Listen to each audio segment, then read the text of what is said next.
How do I turn the Podcast Accelerator podcast into a YouTube video? Well, you might be thinking it's as simple as just pressing repurpose in Captivate or publish to YouTube in Captivate. And whilst that is an option, and I could do a nice templated video with a picture of me and some audio waveforms, it's not what I choose to do. Have done that, but I don't think that's the best way to do it. And I'm going to talk to you about why in just a second. But before I do that, I just want to give you a shout out to go and check out the podcast marketing tutorial that we have over at captivate.fm/marketing. It's the most comprehensive podcast marketing tutorial that there is. And I believe that you will learn something today that you can action right now if you go and read it. So go and check it out at captivate.fm/marketing. I could very easily take the audio from my podcast, run it through a repurposing tool, much like the beta test that we're in with Captivate at the minute, where I can press a button and just upload my audio to YouTube with a nice image and a waveform playing over it. But when we decided to build a YouTube channel for Rebel Base Media and, of course, include a playlist, which is the Podcast Accelerator, we kind of did that with the back catalogue and realised very quickly that it wasn't going to work for the long term.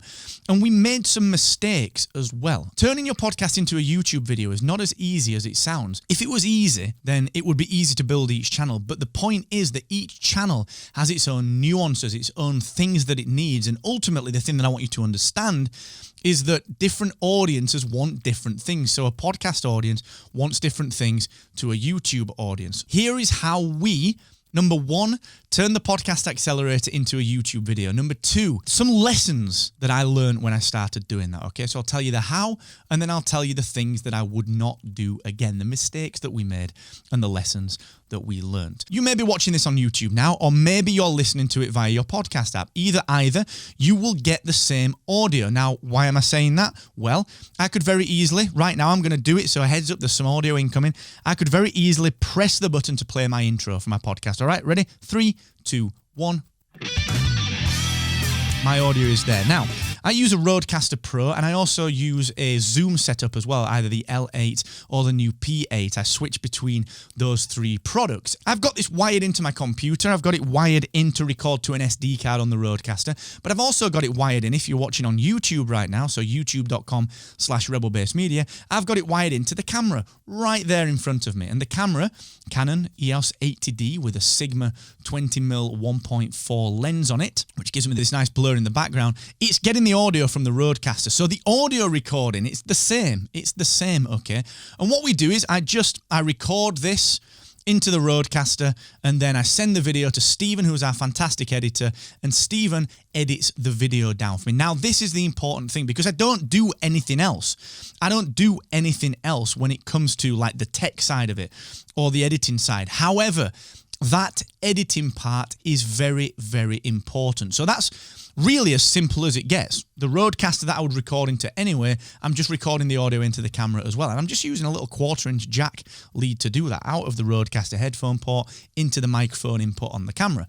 And it's that simple. There's no complex tech required. And if you want, I can, let me know in the comments. I can work through your own particular spec on that if you like. The key and the mistakes that we made early on and the differences between these videos and the audio is in the editing. And this is why a lot of people just press the repurpose button, or they go to Captivate and publish to YouTube, because they don't need to do the editing. But I posit that it is better to do some specific YouTube editing. Now, let me explain why. When we first started publishing the Accelerator, I started doing this. So again, music incoming, 3, 2, 1.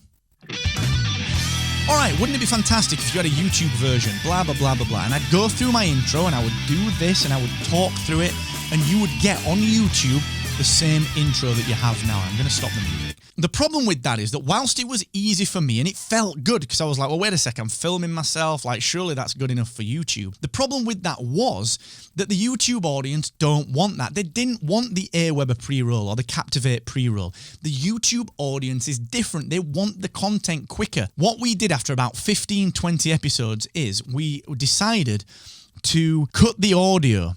Okay, so what I will do now, if you notice, what I do, if you listen to the audio version, you'll get the intro with the music and you'll get the pre-tease of the content, and you'll get the Aweber and the Captivate pre-rolls, but you'll notice that I leave a very short gap, and then I reintroduce the topic. So if you're listening to the audio version, I reintroduce the topic. It's at that point that Stephen, our fantastic video editor, will start the video. So he crops all the beginning bit off the video. So you don't get the music on YouTube anymore.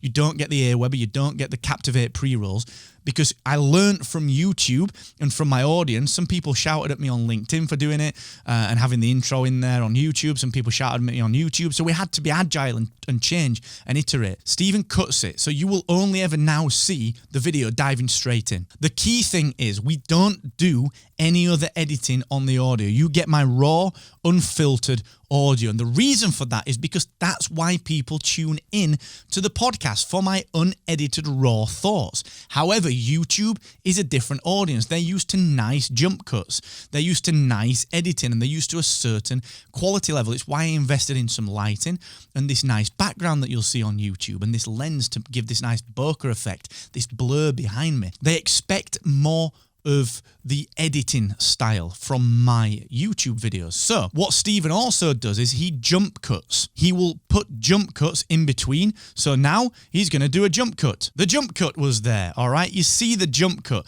between what I was doing and kind of he'll go from, me talking about one thing and edit it through to be more seamless. And you'll see the jump. You'll see the staggered editing. So you'll see me go from here to here. The reason for that is that it can be succinct. It can be more succinct. So a 7 or an 8 minute podcast episode where you like me to wax lyrical, you like to get into it with me, because that's what the brand is built upon. The YouTube video is more succinct. And the reason for that is that YouTube expects that, okay? My audience on YouTube expects that. That's not to say that you need to add that level of editing to your videos. The point that I'm getting at there, and the reason that I wanted to share that process and those lessons with you, is that you can't simply repurpose. In my view, unless you are happy to kind of not grow the YouTube channel, you can't expect your YouTube channel to grow if you're just pushing content up that's repurposed, okay? You have to be channel specific. My podcast has to be serving the podcast audience, and my video has to be serving the YouTube audience. And thus, we do more editing and more thoughtfulness around the cutting and the splicing and the succinctness of the YouTube video. So try it. You'll be very impressed when you come up with your first highly edited YouTube video. It doesn't honestly add that much work to it, okay? It probably adds another 30, 35 minutes if you've got a short form show to the process. Now, I know there's so much to do as a podcaster, but if you're serious about growing your audience, you should be serious about YouTube as a channel. So learn from those lessons and let me know how you get along. If you're watching this on YouTube, let me know in the comments if you want any gear recommendations or some ideas around structuring your show. If you're listening to the audio, go and check out youtube.com/Rebel Base Media and you'll see what I am talking about, all right? So let me know what I can do. And here is to you always being captivating.